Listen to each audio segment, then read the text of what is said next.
Welcome to the Slop Temple. We pray this video helps. You start by stabilizing the anchors. Choose one wake time and commit to it daily.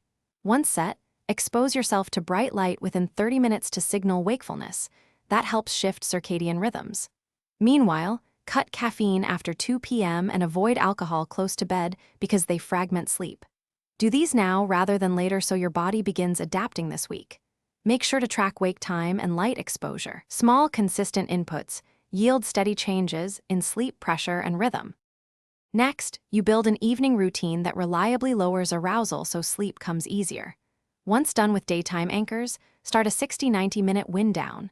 Dim lights 90 minutes before bed and stop screens 60 minutes prior to reduce alerting blue light. Then practice 10-15 minutes of breathing or progressive muscle relaxation. This lowers sympathetic tone. Also write a quick list of next day tasks to clear your mind.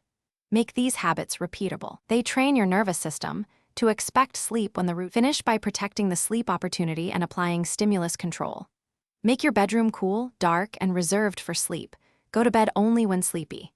If you lie awake more than 20 minutes, get up and do a quiet, low-light activity until you feel drowsy, then return. This retrains bed equals sleep. Allow 3 to 4 weeks for consistent improvement, and if insomnia persists or you have worrisome symptoms, consult a clinician. Troubleshooting tip: if progress stalls, tighten wake time before changing bedtime. Thanks for watching. Consider subscribing if we helped you.